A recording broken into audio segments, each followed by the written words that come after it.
নিজেকে স্বয়ং সম্পূর্ণ মনে করা। যেমন আমাদের দেশে যখন কোনো আলেম বক্তব্য পেশ করেন, তখন কিন্তু সে মনে করেন আমার থেকে মনে আর কেউ ভালো বোঝে না, আমি যা বুঝি এর উপরে মনে আর কেউ বোঝে না।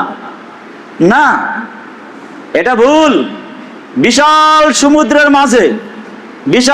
সমুদ্রের মাঝে কেমন পানি থাকতে পারে?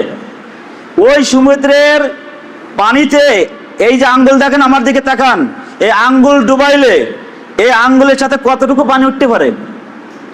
কতটুকু? 2-1 ফোঁটা পানি, আঙ্গুলের সাথে 2-4 ফোঁটা পানি থাকবে।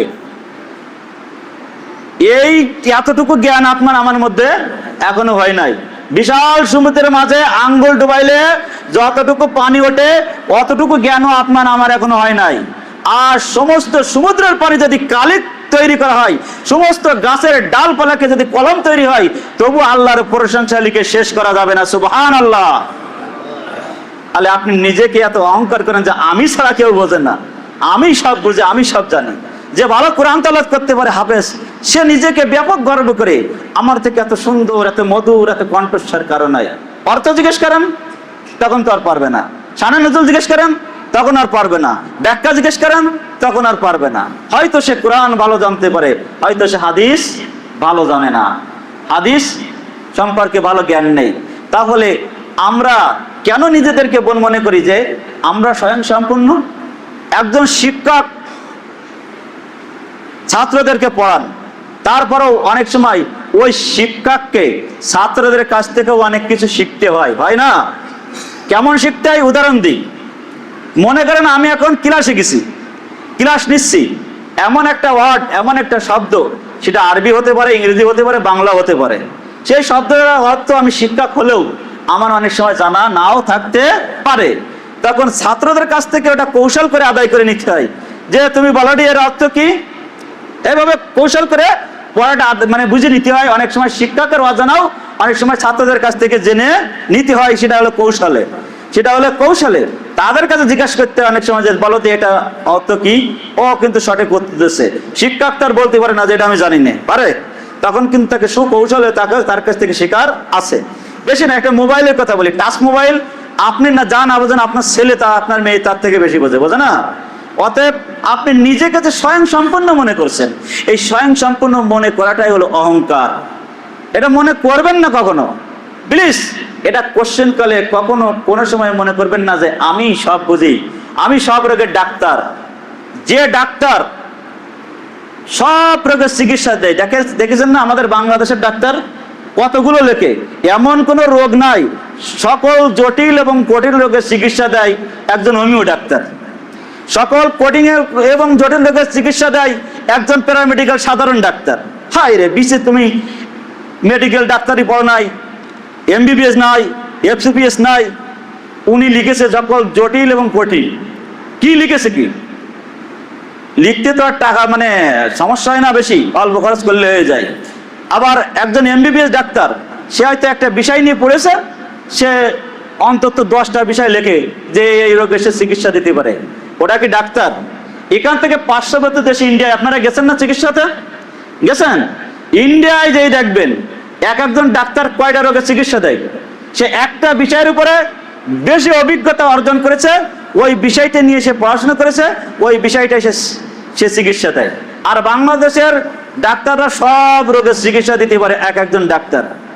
এমনকি ইন্ডিয়ায় দেখবেন যারা প্রেসক্রিপশন লেখে, ওই যে ওটা কিন্তু কম্পিউটার করে, অর্থাৎ বইতে যেমন লেখা ওরকম স্পষ্ট করে দিতে হয়।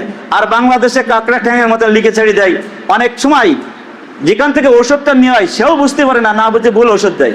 আমি নিজে কয়েকদিন ফার্মেসিতে ধরেছি, আমি দেখি শেষে দেখা যাচ্ছে যে একটা ওষুধের নাম লিখে 10 লেখা অথবা 20 লেখা দিয়ে দিচ্ছে। আমি নিজে কয়েকদিন বলি ধরেছি 2-3টে ওষুধ। আচ্ছা ভাই, এটা আমি তো পড়তে পারলাম বলে না, আমি বুঝলাম যে এই যে পড়তে পারবে না, একটা মহিলারে দিলেন, একটা বুঝলো না যে পড়তি, তাকে তো সে ওই ওষুধই খাবে না? সে তো ওই ওষুধই খাবে। সে শুধু কি দেখবে জানেন? শেষে 10 লেখা আছে কিনা, শেষে 20 লেখা আছে কিনা, শেষে 30 লেখা আছে কিনা, ওই পাওয়ারটা খালি দেখবে, কিন্তু ওর বাম পাশে কি লেখা আছে সে তো বুঝতে পারছে না। ওইটা দেখে ওষুধ সে কিন্তু খাওয়া শুরু করবে। এইরকম ঘটনা বাংলাদেশে অহরহ আছে না নাই? অহরহ আছে। তারা ফার্মেসি করেছে, অথচ ওষুধ দিচ্ছে একের পর এক ভুল দিয়েই যাচ্ছে। কারণ কি, ওই পড়তে পারছে না তাই। কিন্তু ইন্ডিয়ায় এই সিস্টেম নাই, ওখানে কিন্তু স্পষ্ট বইয়ের মতন লিখে দেওয়া লাগবে কম্পিউটার থেকে। বাংলাদেশের অবস্থা হলো এই ডাক্তারের কাছে যাবেন, ও সব রোগের চিকিৎসা দিয়ে দিতে পারে। সব রোগের যে চিকিৎসা দেয় ওটা কি ডাক্তার? ওটা ডাক্তার হতে পারে না। যে কথা বলছিলাম, আপনি যে যখন নিজেকে স্বয়ং সম্পূর্ণ মনে করবেন যে আপনি সব জানেন, সব জানতা, এটা আপনার অহংকার হবে। এটা কেউ বলতে পারবে না। বাংলাদেশের কোনো আলেম এই কথা বলতে পারবে না যে আমি সব কিছু জানি, আমার থেকে কেউ বেশি বোঝে না। তাহলে তার ভুল হবে, এটা তার অহংকার হবে।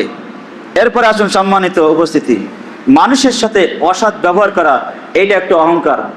আমরা সামান্য একটা কোনো বিষয় নিয়ে দেখা যাচ্ছে যে পরিবারের ভিতরে আমরা ঝগড়া শুরু করে দিছি, ভাই ভাইয়ের ঝগড়া শুরু করে দিয়েছি, প্রতিবেশীর সাথে ঝগড়া শুরু করে দিয়েছি, এলাকাবাসীর সাথে ঝগড়া শুরু করে দিয়েছি, মারামারি শুরু করে দিয়েছি, কাটাকাটি শুরু করে দিয়েছি।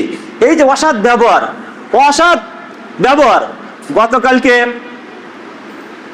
গতকালকে একটা মানে ফেসবুকে দেখলাম, কি ঘোড়ার ছবি কি মহিষের ছবি দেখলাম, আমার খেয়াল আসতেছে না।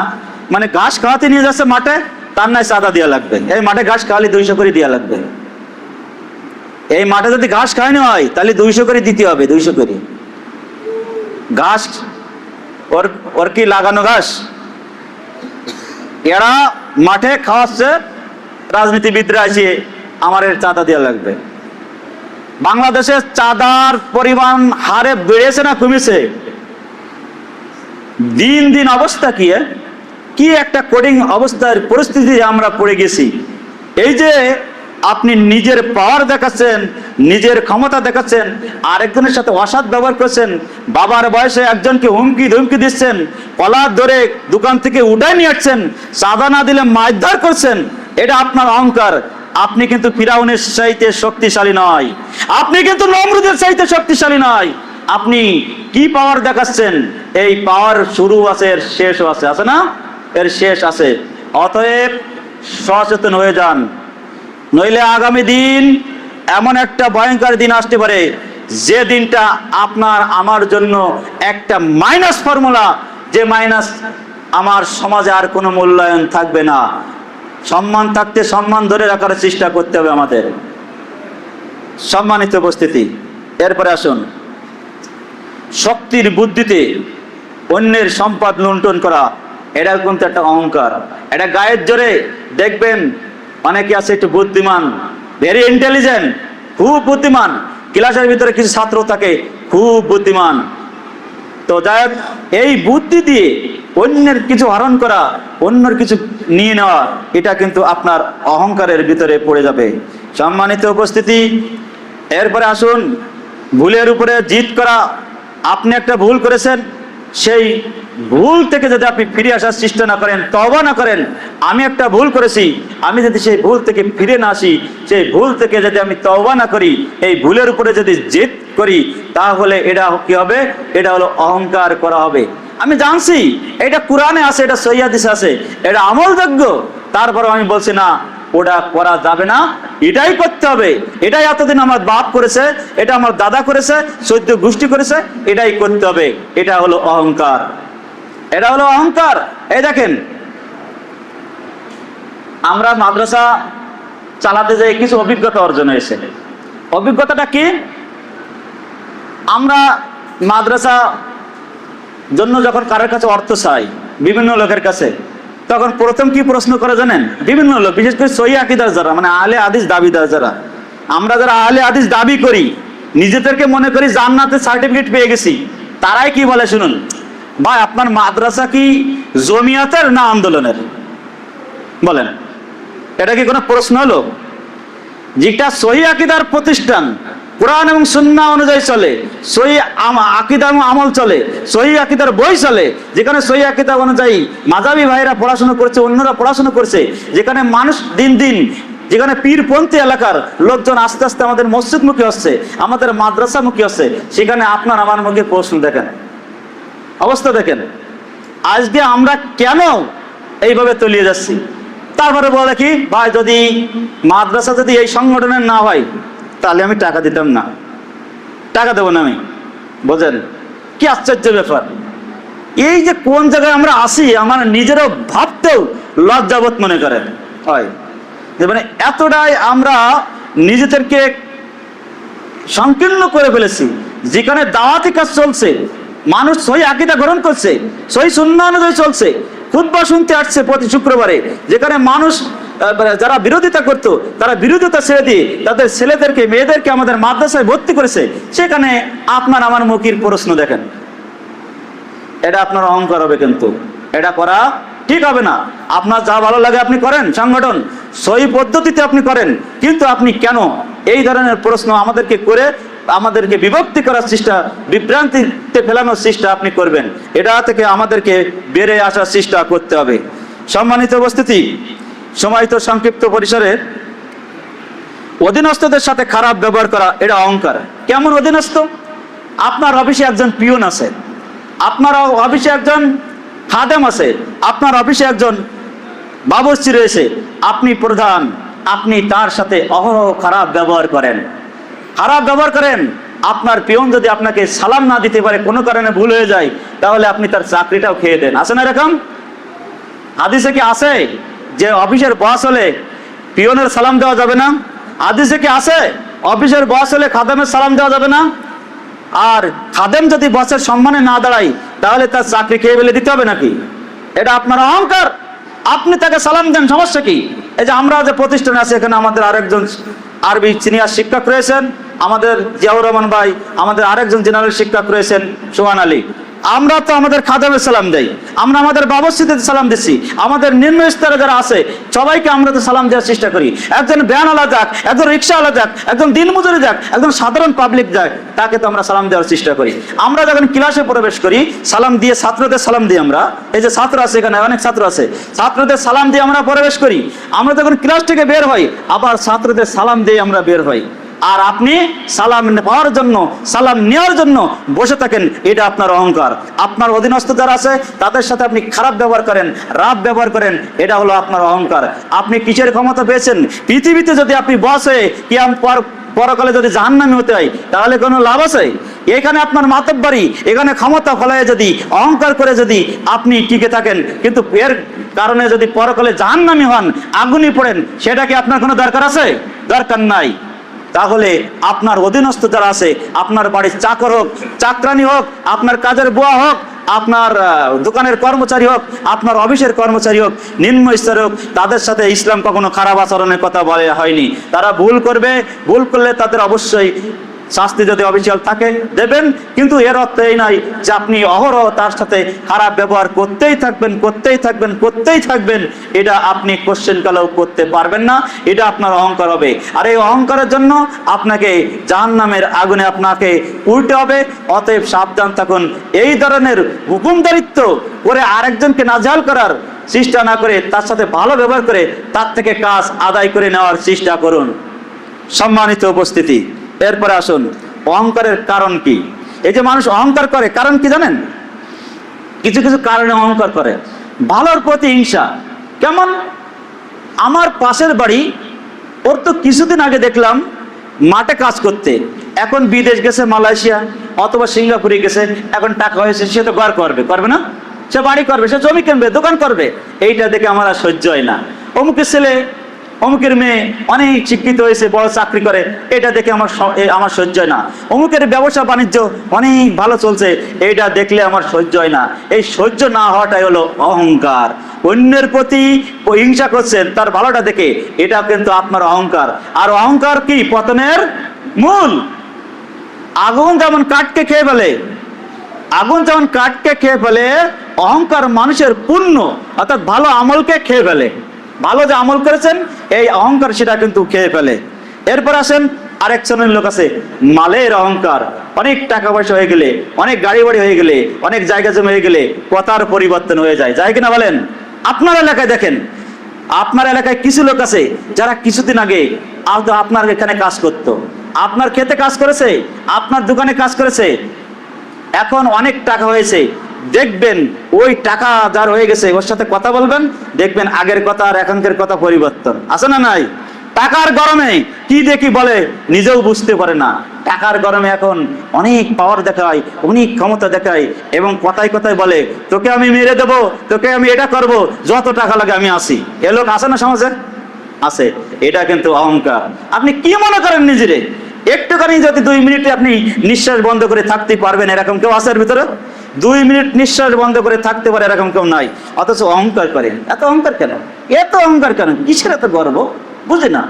সম্মানিত উপস্থিতি, আর কিছু কিছু মহিলারা আছে বাপের বাড়ির ক্ষমতা দেখায়, বড়াই দেখায়, স্বামীকে হুমকি দেয় তুমি আমার কিছু বলি দেখো, তো আমার ভাইয়ের দিয়ে, আমার চাচার দিয়ে, আমার খালুর দিয়ে, আমার মামার দিয়ে, অমুক চেয়ে অমুককে দিয়ে তোমাকে দিয়ে তোমার সাইজ করবো। এরকম লোক আছে না? মহিলারা বিশেষ করে এই কাজগুলো বেশি করে। আরে পাওয়ার, আরে ক্ষমতা, কত কিছু দেখায়, দেখায় না? অনেক কিছু দেখায়। আর কি বলে জানেন? তোমার সংসার আমি করতে না, তোমার সংসার আমি করবো না। আছে না এরকম লোক? তুমি আমার এটা দিতে পারো না, ওটা দিতে পারো না, না করে যাও। যাওয়ার কিছুদিন পরে দেখা যায় যে আকিজ মিলি 32। কি পড়াশোনার জন্য নাকি? পড়াশোনার জন্য আকিজ মিলে যাচ্ছে, কাজ করতেছে, ভোর রাত্রে যাচ্ছে, স্বামীর সাথে নিজের দাম্ভিক্য, গর্ব, অহংকার করে চলে আসছে। স্বামীর সাথে বনিবনা হচ্ছে না, চলে আসছে বাপের বাড়িতে, যে বাপের ক্ষমতা কি, ভাইয়ের ক্ষমতা কি। 2 দিন পরে বাপ আর ভাই বলছে তোর খাওয়ার আমরা আর দিতে পারবো না, বেচা গরুর ঘাস কাটতে নাই, বেচা গরুর ঘাস আমরা কাটতে রাজি নাই, তুমি পারোতে আবার যাও। তখন চিন্তা করে পথ তো আমার একটা বেছে নিতে হবে, তাই আকিজ মিল হোক আর গার্মেন্টস হোক, নিতেই তো একটা হবে। এই অহংকারের কারণে দেখেন পতন আজকে স্বামীর সংসার থেকে চলে গেছে আকিজ মিলি। সম্মানিত উপস্থিতি, মা বোনেরা শুনছেন, আপনাদের সবচেয়ে বেশি বড়াই স্বামী যদি বিদেশ থাকে, আপনার তো মানুষই মনে করেন না, মনে করেন যে আমি এটা কি হয়ে গেছি, আর পা মাটি পড়ে না। এরকম আছে নাকি? এরকম আছে। এমন ঘটনা রয়েছে যে বিদেশ থেকে স্ত্রীর কাছে টাকা পাঠাচ্ছে, বাড়ি এসে দেয়, দেখে স্ত্রীও নাই, টাকাও নাই। এরকম ঘটনা আছে না দুনিয়ায়? অনেক ঘটনা এরকম আমরা আমাদের চোখে আমরা জানি, আমাদের কাছে নিউজ আছে। এই অবস্থা কেন? কিসের এত অহংকার, কিসের এত গর্ব? আর যে বোকা ওখানে গেছে সেও এক বোকা, মা বাবাকে বিশ্বাস করে না। মা বাবার নামে টাকা দেবো কেন? মা বাবার নামে দেবো কেন? বইয়ের নামে পাঠাইলে কাজ হবে ভালো। আপনাদের কেন বলছে জানেন? বিদেশ এলাকায় এই জন্য কথাটা বলতেছে, যে মা বাবা না খেয়ে আমাকে খাওয়াইছে, না পরে আমাকে পড়াইছে, কষ্ট করেছে, তার প্রতি আর বিশ্বাস নেই। কি যারা মুরব্বী হয়ে গেছেন বলেন, আমি কি বলছি? কুলাঙ্গার ছেলে, তোমার টাকা ইনকাম করলে তুমি কখনো সফলতা পাবে না। বিদেশ তুমি যত বছর থাকো না কেন, তুমি কখনো উন্নতির দ্বার প্রান্তে পৌঁছতে পারবে না, কারণ তোমার মা বাবা তোমার উপরে সন্তুষ্ট নয়। তোমার মা বাবা যদি সন্তুষ্ট না হয়, তুমি কোশ্চেন কালেও তুমি দ্বার প্রান্তে পৌঁছাতে পারবে না। এটা তোমার অহংকার, তাই তোমার এটা তোমার পতন। এই পতনের মূল হচ্ছে তোমার অহংকার। এরপরে আসুন, এলেম, অনেকে আছে যে নিজেকে জ্ঞানী মনে করে, পণ্ডিত মনে করে, এটা তার অহংকার। সংক্ষেপে বলছি, পদমর্যাদা, বড় বড় চেয়ারে থাকলে আর কাউকে মানুষ মনে করতে চায় না, এটা হলো তার অহংকার। বংশমর্যাদা, অনেকে বলে আমি শেখ, আমি সৈয়দ, আমি পাঠান, আমি গাজী, আমি হাজী, ইত্যাদি ইত্যাদি। আরে ও হলো কি, ও হলো বেহারা, ও হলো ও হলো তা, ইত্যাদি ইত্যাদি বলে তাকে অপমান করে, ওকে ছোট করে, ওকে খারাপ চোখে দেখে। এটা করা যাবে না, বংশের মর্যাদা করা যাবে না। আমাদের পরিচয় হলো আমরা মুসলিম, আমাদের ধর্ম ইসলাম। আপনি পাঠান থাকেন, আপনি গাজী থাকেন, আপনি সৈয়দ বংশ থাকেন, আপনি যেই বংশ থাকেন না কেন, শেখ বংশ থাকেন না কেন, কোনো কাজ হবে না। আপনি যদি কোরআন সুন্নাহ অনুযায়ী না চলেন, ওই বংশ দিয়ে আপনার কোনো কাজ হবে না। বংশ দিয়ে অনেকে কি করে, অন্যদেরকে ছোট করে দেখে, এটা হলো আপনার অহংকার। সম্মানিত উপস্থিতি, কেউ কেউ আছে যে তাহাজ্জুদ পড়ে আর সকালবেলায় বলে যে আমি এত রাত্রে উঠি, আমি তাহাজ্জুদ পড়ি, আমি নফল নামাজ পড়ি, আমি এটা করি ওটা করি। আপনার ইবাদত কি বলি বেড়ানোর জন্য?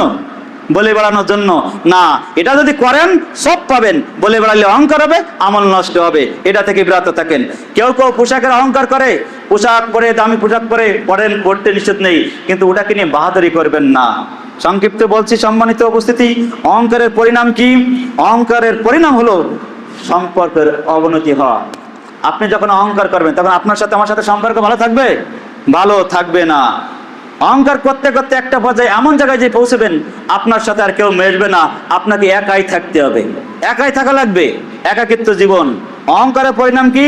জান্নাত থেকে বঞ্চিত, সে আর জান্নাতে যেতে পারবে না, তার স্থান হবে জাহান্নামে। অহংকারের পরিণাম কি? তার একটা সময় এসে জীবনের শেষ বয়স হলেও পতন হবে, পতন হবে, পতন হতেই হবে। কি কি দেখেন দিন, আপনারা যারা মুরব্বী হয়েছেন, এরকম ধরনের সমাজে যারা ছিল, তাদের একটা সময় কিন্তু তাদের পতন দেখা যাচ্ছে না। অতএব অহংকার করা যাবে না। আল্লাহ অসন্তুষ্টি হয় অহংকার করলে। অতএব ওই অহংকার করা থেকে বিরত থাকুন। অপমানজনক শাস্তি আল্লাহ রাব্বুল আলামিন দেবেন। তার সাথে দিই গরম পানি এবং পুষ রক্ত এই ধরনের খাবার তাকে দেওয়া হবে। তাই তার পুষ এবং রক্ত, এই ধরনের দুর্গন্ধযুক্ত পুষ রক্ত তার খাবার দেওয়া হবে। যারা অহংকার করবে তাদের শাস্তি হলো তারা জাহান্নামে যাবে। তারা খাবার চাইলে এটা দেওয়া হবে। এটা কি আমাদের দ্বারা খাওয়া সম্ভব না। আর তার সবসময় একটা অশান্তি তার ভিতরে কাজ করবে। আসুন আমরা সবাই অহংকার মুক্ত সমাজ গড়ার চেষ্টা করি, নিজেদের অহংকার পরিহার করি। আমার নিজের ভিতরেও অনেক সময় হয়তো এসে যেতে পারে। আমি নিজেকেও বলি আল্লাহর কাছে, আপনারাও আল্লাহর কাছে দাবি জানান, আল্লাহ যেন আমাদের সবাইকে অহংকার মুক্ত রাখেন। আল্লাহুম্মা আমিন। আমরা যেন স্বাভাবিকভাবে জীবনযাপন করি ইসলামের পথে, আল্লাহ যেন সে তৌফিক দান করেন। আল্লাহুম্মা আমিন।